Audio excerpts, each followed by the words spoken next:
제목 한번 같이 하시겠습니다. 시작. 자랑에 대한 이야기입니다. 자랑. 우리는 자기 자랑이 있고 하나님을 자랑하는 두 가지가 있습니다. 거짓 교사는 자기를 자랑하고 바울은 하나님을 자랑하죠. 하나님을 자랑한다는 말 자체가 바로 감사입니다. 왜냐하면 하나님께서 과거에 나에게 해주신 것들이 좋다고 생각하는 사람들은 하나님을 자랑하거든요. 우리 아버지가 이것도 사줬어, 우리 엄마가 이것도 사줬어, 그렇게 하잖아요. 그게 뭐예요? 고맙다는 이야기죠. 그러니까 여러분 하나님 앞에 날마다 고맙다는 말씀을 좀 하시기를 바랍니다. 말을 안 해. 경상도 사람들의 문제가 말을 안 해. 야, 이 문둥아, 말을 해라. 말을 해야 알지. 말을 하시기를 바랍니다. 뭐라고요? 고맙다고. 고맙다고 말만 해도 돼요. 하나님 앞에 고맙다고 말할 수 있는 우리가 되었으면 좋겠습니다. 역사가 반복된다는 말은 두 가지 교훈이 있는데요. 한 가지는 그 역사가 일정한 패턴을 가지고 비슷한 유형의 사건들이 일어난다는 뜻이고, 또 한 가지는 그렇게 일정한 주기를 가지고 반복적으로 이렇게 일어난다 해도 그 교훈을 쉽게 배우지 못하기 때문에 그 일이 반복된다는 뜻입니다. 그렇기 때문에 과거에 일어났던 일들이 지금도 일어난다, 안 일어난다? 일어난다. 어리석게도 우리가 그렇게 아픔을 겪었음에도 불구하고 그 일들이 또 지금 시대에 일어나고 있다. 그래서 성경은 다 2000년 전의 이야기잖아요. 2000년 전의 이야기, 그 속에 있었던 교회들의 문제를 우리가 지금 읽고 있다는 거죠. 그거는 무슨 말이냐? 그 당시 2000년 전에 교회가 겪었던 일들을 우리가 지금 한국 교회가 겪을 수 있고 일어날 수 있다, 이 말입니다. 그렇기 때문에 바울이 13개의 서신을 통해서 그 교회들에게 편지를 보냈는데, 그 편지를 지금도 주님은 우리가 읽어라 이렇게 말씀하시는 거예요. 갈라디아 교회, 오늘 보십시오. 갈라디아 교회는 사도 바울이 처음에 갈라디아 지역을 가서 전도했던 최초로 세운 교회들입니다. 그런데 그 교회들이 사도 바울이 떠나고 나서 문제가 생겼습니다. 문제가 생긴 건 하나밖에 없습니다. 거짓 교사들이 왔습니다. 거짓 교사들이 와서 변질된 복음을 전한 거죠. 예수를 믿지 말라는 이야기가 아니었습니다. 예수를 믿으세요. 그러나 예수 외에 할례를 받고 율법을 지키는 것이 우리가 구원을 완전하게 이루는 방법입니다라고 이야기했을 때 사람들은 거기에 혹했다는 거죠. 그래서 문제를 만난 갈라디아 교회에 바울이 그 문제를 해결하기 위해서 편지를 보냈는데, 그 편지가 바로 갈라디아서입니다. 그러면 갈라디아서의 문제가 무엇이었길래 사도 바울이 그 편지를 보냈는가? 그 질문은 다음 말씀에서 답을 찾을 수 있는데요. 갈라디아 3장 3절 보십시오. 너희가 이같이 어리석으냐? 성령으로 시작하였다 이제는 육체로 마치겠느냐? 앞에 문제가 없기 전에 이 사람들은 무슨 사람들이었다? 성령의 사람들이었다. 문제가 생겨나니까 무슨 사람으로 변해버렸다? 육체의 사람으로 변했다. 그리고 갈라디아 4장 13절 15절을 보십시오. 자, 내가 처음에 육체의 약함으로 말미암아 너희에게 복음을 전한 것을 너희가 아는 바라. 너희를 시험하는 것이 내 육체에 있을 때, 사도 바울이 육체에 문제가 있었다는 말입니다. 이것을 너희가 업신여기지도 아니하고 버리지도 아니하고 오직 나를 하나님의 천사와 같이 또는 그리스도 예수와 같이 영접하였도다. 너희의 복이 지금 어디 있느냐? 내가 너희에게 정언하노니 너희가 할 수만 있더라면 너희 눈이라도 뼈 나에게 주었으리라. 사도 바울에게 어떤 문제가 있었는데, 그 당시에 복음을 처음 받아들였을 때에 갈라디아 교회가 성령에 충만했을 때는 누구를 사랑했다는 거예요? 사도 바울을 사랑했다는 거예요. 어떻게 사랑했다고요? 눈도 떼어준다? 예수님처럼 그렇게 생각했단 말입니다. 그런데 그들이 뭐 받으니까, 성령이 떠나고 육체의 지배를 받으니까 바울을 이제 대적하는 자리에 가더라. 다시 말해서 성령 지배를 받았던 갈라디아 교회가 무슨 지배 받는다? 육체. 그러니까 성령과 육체는 정확하게 반대로 갑니다. 그래서 우리가 교회들마다 다녀보면, 내가 지금 노회장을 맡고 있으면서 이렇게 보면 문제가 일어나요. 여러 가지 원인을 이야기하면 저 교회에 왜 저런 문제가 생겼지? 그 문제의 원인을 성경은 한 단어로, 한 문장으로 말합니다. 같이 해봐요. 성령의 인도받지 않고 육체의 지배를 받은 결과다. 육체의 지배를 받은 결과의 열매가 저 교회의 문제라는 거예요. 다 문제의 원인은 많아도 알고 보면 뭐 지배받고 있다 지금? 사라크스 육체의 지배를 받고 있는 거죠. 성령의 지배를 받지 않는다. 그래서 보시면 오늘 갈라디아 교회가 성령의 지배를 받았을 때가 있었고 육체의 지배를 받았을 때가 있는 거죠. 그런데 성령 지배 안 받고 이제 거짓 교사들에서 변질된 복음을 받아들이고 육체의 지배를 받았을 때에 어떤 일이 일어났나? 이것도 한 문장으로 해결이 됩니다. 같이 해봐요. 자기를 사랑하고 다른 사람을 사랑하지 못합니다. 그러니까 자기 사랑하는 사람은요, 자기만 사랑하는 사람은 무슨 사람? 육체의 사람. 다른 사람을 사랑할 줄 아는 사람 무슨 사람? 성령의 사람. 그러니까 다른 사람을 사랑하지 못하는 사람은요, 성령의 사람이 아니에요. 이기적인 사람, 남을 생각하지 못하고 그 사람에게 나눔과 베품이 없는 사람은요, 다 육체의 사람이에요. 100%. 그래서 오늘 우리가 내 스스로 신앙생활 하시면서 내가 지금 성령의 지배를 받고 있는지 육체의 지배를 받고 있는지 점검하시기를 바랍니다. 점검하는 방법은 뭐라고요? 다른 사람을 사랑하는가? 예수님이 우리의 십자가에서 죽어주신 것처럼 나도 저 사람을 위해서 뭐를 희생할 수 있나? 라고 생각하고 있다면 이 사람은 성령의 사람이다. 그 말입니다. 여러분, 성령 인도를 받았을 때 갈라디아 교회는 어땠습니까? 바울을 사랑했어요. 그리고 바울에 의해서 눈이라도 빼어주려고 했습니다. 그런데 육체의 지배를 받으니까 완전히 정반대의 상황이 왔잖아요. 바울을 대적하고 공격했다 그 말입니다. 그러니까 성령의 지배를 받지 않으면 서로 사랑하던 관계가 깨어져 가지고 서로를 뭐하는 관계가 된다? 공격하는 관계가 되고 갈등이 존재하게 된다는 거예요. 교회 안에 갈등은 왜 존재한다고요? 사랑하지 않으니까요. 목사와 장로님들이 사랑하지 않아요. 장로님들과 성도들이 사랑하지 않아요. 사랑하지 않으니까 문제 생기는 거지. 집안도 마찬가지요. 남편과 아내가 사랑하지 않으면 어떻게 된다? 문제 생긴다. 100% 생기는 거 아닙니까? 사랑하면 허물도 덮어주잖아요. 오후가 되면 아멘을 절대로 안 해요. 여러분, 오후 되면 아멘 안 하기로 작정하셨지? 예, 아멘 하시기를 바랍니다. 아멘 하시기 바랍니다. 이때만 아멘해요. 그런데 여러분 기억하십시오. 바울에게 눈을 빼주려고 했던 사람하고 바울을 공격했던 사람이 같은 사람입니까? 다른 사람입니까? 같은 사람입니다. 그러니까 한 사람이 이것도 하고 저것도 한다는 거예요. 단지 차이는 뭐냐? 성령의 지배를 받느냐, 육체의 지배를 받느냐, 그 차이밖에 없어요. 여러분들 저를 사랑하시잖아요. 아멘 안 하는 사람들 회개하시기 바랍니다. 그런데 막 또 목사를 공격해요. 그 사람이 그 사람이라니까. 은혜 충만, 성령 충만하면 갑자기 제가 잘생겨 보여요. 막 말씀도 전하는 게 막 갑자기 힘이 있어 보이고 막 은혜 중 은혜가 눈물도 나고 그러는데 꼴배기 갑자기 싫어. 지금 뭐 지배받고 있다? 육체의 지배를 받는 거예요. 목사가 허물이 있을 때, 잘못 있을 때, 아이고 내가 목사님 좀 더 기도해야지, 사랑해야지 하면요, 벌써 그 사람은 뭐 지배받는 사람이야? 성령의 지배를 받는 분이라. 근데 육체의 지배를 받는 분은 저걸 어떻게 공격을 해야 되겠다. 여러 가지 집에 가서 맨날 그림을 그리고 있다는 거지. 그리고 닥터판을 만들어 던지게 하고 뭐 이렇게 된다 그 말이에요. 그거 뭐 받을 때 그렇다고? 성령의 지배 받지 못하고 육체의 지배를 받을 때. 그래서 우리가 이런 것을 보면서 몇 가지를 확인할 수 있습니다. 신앙생활은 무슨 인도받는 생활이다? 성령의 인도하십니다. 내가 지금 신앙생활하고 있으면 성령 인도받지 않으면요 100% 다른 사람을 나도 다치고 다른 사람도 아프게 해요. 두 번째, 복음이 변질되고 그 집 교사들의 그 변질된 복음을 받아들였을 때 뭐가 역사하지 않는다? 성령님이 역사 안 해요. 여러분 가정에 왜 우리 가정에 이런 문제가 많지? 왜 내가 남편하고 맨날 싸우고 아내하고 싸우고 아이들하고 싸우지? 뭐 지배 안 받아서? 성령의 지배 안 받아요. 자기 의가 드러나잖아요. 자기가 드러나잖아요. 그래서 싸우시는 거예요. 세 번째, 우리가 다른 사람을 사랑하려고 하면 어떻게 된다? 누구 도움이 있어야 된다? 다른 사람을 사랑하고 내 것을 빼가지고 남에게 나눠주고 베풀어주는 것은 절대로 우리의 재성 가지고는 안 돼요. 그럼 누가 도와줘야 돼? 성령 하나님이 도우십니다. 우리 속에 내주하신 성령 하나님께서 우리를 도와주셔야 그런 마음이 생기는 거예요. 나눠주고 베풀어주는 거는요, 이 죄악된 본성에서 나오지 않습니다. 죄악된 본성은 손이 오그라들게 돼 있어요. 내 거를 챙기게 돼 있어요. 아무리 많아도 안 줘요. 냉장고에 있는 음식이 썩어 나가도 그 음식을 지금 굶어 죽어가는 저 사람은 주지 않습니다. 그런데 성령 하나님께 도우시면요, 없는 것도요 주려고 해요. 콩 한 개도 나눠 먹고. 아멘은 도대체 언제 하실 거요? 아니, 누군 제가 말을 빨리 한 거 있습니까 지금? 아까 자꾸 뭘 틀어가지고 시간이 저한테 별로 없어요. 그래서 제가 빨리 할 수도 있는데 주무시지 마시고 잘 들으시기를 바랍니다. 자, 오늘 본문을 보세요. 그러나라는 말은 앞에 내용하고 뒤에 내용이 같다 다르다 반대잖아요. 앞에 내용하고 뒤에 내용이 달라요. 접속 부사거든요. 그래서 그러나 다음은 앞에 무슨 내용에 대해서 반대로 이야기하는 거죠. 보십시오. 이 뭐냐니까 거짓 교사와 바울이 두 개가 비교가 되고 있는데 자랑이 무슨 자랑을 하고 있느냐가 비교되는 거예요. 거짓 교사는 이런 자랑하는데 나는 이런 자랑한다 그 말입니다. 그죠? 그러니까 자랑의 내용이 거짓 교사와 바울의 내용이 반대이기 때문에 그러나를 적었다는 거예요. 이해되시죠? 그래서 사도 바울은 거짓 교사를 어떤 사람을 거짓 교사라고 했냐?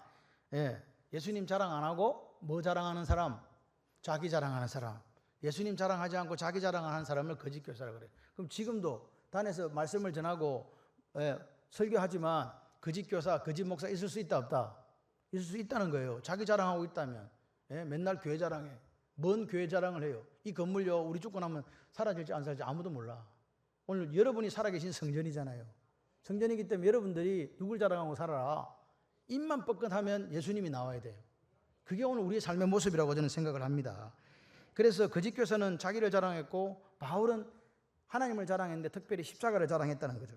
바울이 십자가를 자랑했다는 말은 여러분 자랑은 왜 합니까? 우리 아들이 공부 잘해요. 뭘 잘한다는 거예요 지금? 뭐 자랑하는 거예요 지금? 공부를 자랑하는 거잖아요. 1등 했다고. 맞죠? 바울이 십자가를 자랑해요. 십자가를 자랑한다는 말은 바울이 생각할 때 이 십자가의 가치 그리고 능력을 알았다는 거예요. 알았기 때문에 십자가를 자랑한단 말입니다. 예수의 십자가가 오늘 하나님이 우리를 사랑하신 것 중에 가장 최고라고 생각하시면 아멘. 그 우리를 사랑하신 방법이 십자가였거든요. 그런데 이 거짓 교사는 그럼 뭘 사랑했느냐? 십자가를 자랑하지 않고 자기를 자랑했다. 그 말은 거짓 교사는 죽었다 깨도 십자가가 뭔지를 모른다는 거예요. 이해되시죠? 두 번째는 뭐냐? 세상과 자기에 대해서도 모르는 거예요. 내가 누군지 모르니까 자기 자랑을 하고 있다는 거죠. 그러니까 거짓 교사가 자랑하는 그 중심에는 자기 자랑이 있는, 거짓 교사의 중심에는 자기 자랑이 있는 거예요. 그러니까 십자가만을 자랑하는 사도 바울의 중심에는 누가 있다고요? 하나님이 계시잖아요. 그 차이라니까요. 결국 오늘 거짓 교사와 참된 교사인 바울의 차이는 뭐냐? 자기를 사랑하는가? 하나님을 사랑하는가의 차이예요. 우리가 똑같이 예수를 믿는 것 같아 보여요. 그런데 분명한 사실은 그물 속에 들어있는 좋은 물고기와 나쁜 물고기가 있더라. 좋은 물고기 되시기를 주님의 이름으로 축원합니다. 옥토의 개념은요, 처음부터 옥토가 아니었습니다.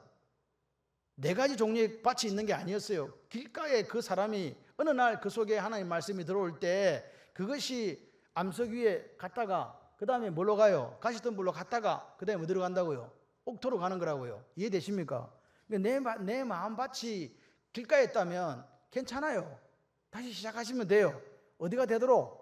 옥토가 되도록 기경하시면 말씀과 기도로 기경하시면 됩니다. 그러면 그 역사가 일어나는데 본인이 길가인데도 알면서도 계속해서 교회는 출석하나 그 상태로 살아있는 사람 마지막 주님 만나는 그날 마귀와 그 사들이 예비된 영영한 불로 들어가라. 그 말씀을 들을 수밖에 없다는 거예요.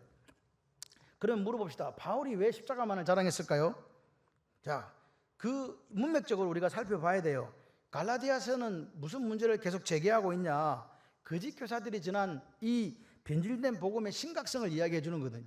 복음이 변질된 거라고요. 그래서 사람들이 처음에는 복음을 딱 들었을 때 유한계일론 이 기쁜 소식 예수가 우리를 위해 십자가에 죽으셨죠. 그분이 길이고 진리고 생명이라는 것을 받아들였을 때 그들은 서로 사랑했더라는 거예요. 근데 사랑함과 동시에 그런 기가 막힌 복음을 전해준 누구도 사랑했다고요. 바울도 사랑했다고요. 존경하고 사랑했다고요. 그래서 바울을 누구처럼 대했다고? 아까 보니까 그리스도 예수처럼 대했다. 맞습니까? 이 모든 일을 가능하게 하신 분이 누구라고요? 성령 하나님의 역사라고요. 성령의 지배를 받았다. 그런데 보십시오. 성령의 지배를 받는다는 것은요, 아무나 받는 게 안 믿는 사람이 성령의 지배를 받지는 않습니다. 그럼 성령의 지배를 받았다는 건 뭐예요? 그 사람들이 진리 안에 있었다는 거예요. 진리 안에 있었기 때문에. 그래서 그 진리 안에 있을 때 성령의 지배를 받았는데 그들이 거짓 교사들이 전한 변질된 복음을 받아들이는 그 순간 뭐가 사라져버리냐니까 성령의 다스림, 성령의 지배가 사라진 거예요. 왜? 성령은요, 성령의 특징이 뭐냐? 진리 안에서만 역사해요. 진리 대신 예수 그리스도 안에서만 역사한다고요. 비진리에서는 역사 안 합니다. 여러분, 우리 마음속에 예수가 없을 때 성령은 절대로 역사할 수 있다 없다? 없어요. 그래서 그 성령의 역사와 지배가 사라졌을 때, 갈라디아 교인들이 사라졌을 때 그 사람들은 육신의 지배를 받고 육체의 사람이 됐다는 거예요. 이해되시면 아멘.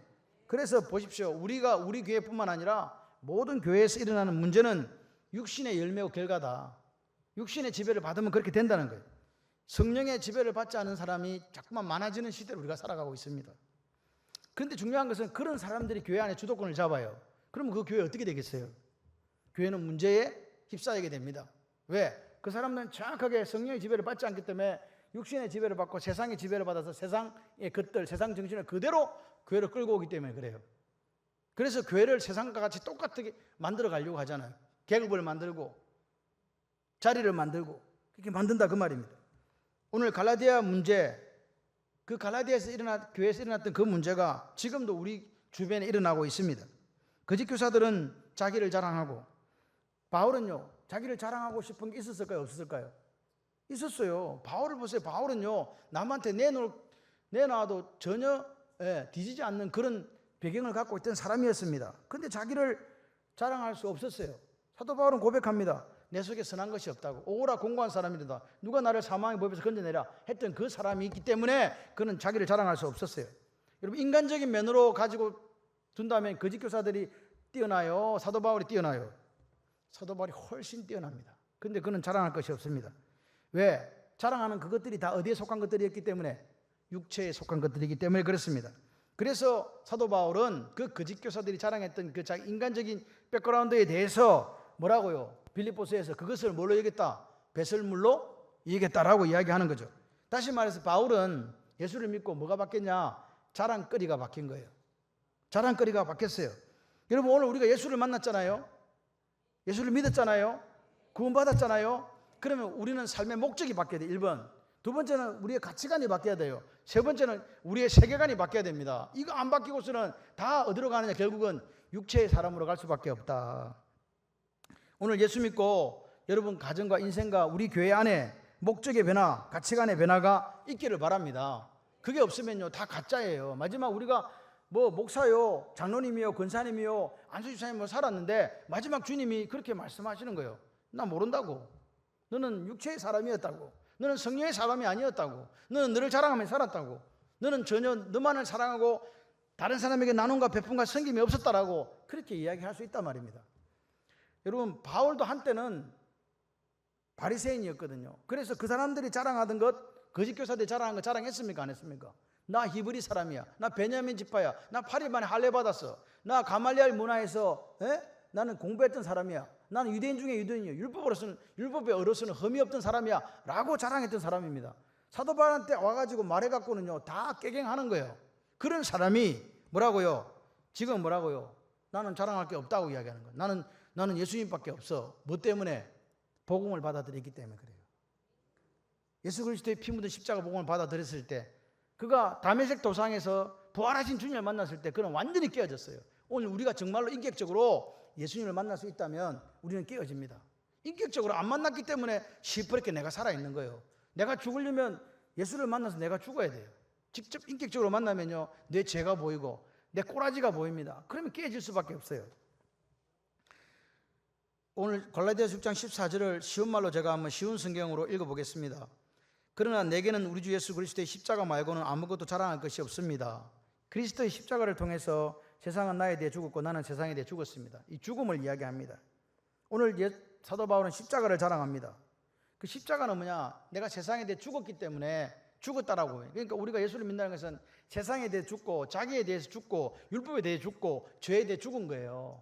죽은 자는 말이 없습니다. 그래서 십자가는 여기 보시면 죽음을 이야기합니다. 세상을 이길 수 있는 유일한 비결이 뭐라고요? 죽는 거예요. 세상에 살아있는 게 아니라 세상에 죽는 거라고요. 거짓 교사들은 세상에 대해 죽지 않았기 때문에 세상을 자랑할 수밖에 없고 사랑할 수밖에 없었단 말입니다. 반면에 사도 바울은 이야기합니다. 나하고 세상 사이에 예수 그리스도의 피 묻은 십자가가 있다. 이 십자가는 죽음이잖아요. 죽음이 있다. 그래서 바울은요 평생을 살면서 사람들에게 뭘 보여주냐? 모델이었거든요. 무슨 모델이었냐? 슈퍼모델, 구덩신 그거 말고 무슨 모델이었냐? 십자가의 모델이었어요. 십자가가 어떤 능력이 있나를 보여주는 모델이었다고요. 여러분도 그런 모델이 되시기를 바랍니다. 직장에 가셔가지고 저 양반이 십자가의 모델이구만. 십자가의 능력이 저런 능력이 있었어? 라고 보여준 여러분이 되시기를 바라요. 오늘 우리가 하나님 앞에서 또 세상 앞에서 이 십자가를 붙들고 내 삶에 적용하지 않으면 거짓 교사가 될 수밖에 없어요. 십자가가 사라진 목사, 십자가가 사라진 장로님, 십자가가 사라진 권사님, 집사님요 다 가짜 된다니까. 여러분 이게 남의 이야기가 아닙니다. 바로 내 이야기입니다. 그래서 우리가 고백하는 거예요. 아, 하나님 사랑의 최고봉이 십자가구나. 그래서 오늘 내가 살아도 오늘 내가 죽어도 뭐만 자랑하리라? 아멘. 그렇습니다. 마지막입니다. 결론입니다. 십자가는 세상과 육체에 대한 해결책입니다. 뭐라고요? 솔루션이 십자가라고요. 그러니까 세상과 육체에 대한 해결책은 십자가란 말은 죽는다는 거예요. 죽으시기를 바랍니다. 어디에 대해서? 세상과 육체에 대해서. 바울은 그걸 알았기 때문에 더 이상 세상에 대해서 살지 않고 죽어서 자기를 자랑할 게 없고 내가 죽었는데 뭘 누굴 자랑해요? 자랑할 게 없고 누구만 자랑하더라? 하나님만을 자랑하더라. 그 자랑이 뭐라고요? 감사라고요. 감사가 없는 그리스도인은 가짜예요. 뭘 감사할 겁니까? 오늘도 와서 예배 드리는 게 감사하잖아요. 예. 여러분 손으로 밥을 떠먹는 게 감사하죠. 눈에 뭔가 보이나? 감사하죠. 걸을 수 있다? 감사하죠. 제가 연세 드신 분들한테 기도하는 기도는 아무것도 없어요. 발목과 무릎과 고관절과 허리에 힘을 주셔서 잘 걷게 하시고 잘 드시게 하시고 잘 소화하게 하시고 어쨌든 예배 드리는 자리에 있을 수 있도록 해주세요. 그게 제 기도 제목이요. 뭐 여러분들 80세 된 분들을 돈 벌러 가서 돈 벌어 오기를 원합니다. 많이 벌어 오게 하셔서 그렇게 할 필요가 있나요? 예. 돈 벌어 오래도 못 벌어 오잖아요. 아무도 안 써주는데 어디를 가? 그러니까 건강한 모습으로 하나님 앞에 참된 예배자로 서시기를 바랍니다. 예, 거짓 교사와 사도 바울의 차이는 뭐라고요? 자랑의 차이였어요. 오늘 이 오후에 다시 한번 점검해 봅시다. 나는 무엇을 자랑합니까? 누구 뭐 자랑하실래요? 하나님을 자랑하시길 바랍니다. 십자가를 자랑하시기 바랍니다. 그것이 곧 감사로 드러납니다. 여러분 입술에 제가 이렇게 만나는 분들마다 만나면 감사하다고, 뭔 일이 그렇게 많은지, 뭔 좋은 일이 그렇게 많은지 감사하다고 말할 수 있는 그 능력의 종들이 다 되시기를 주님의 이름으로 축원합니다.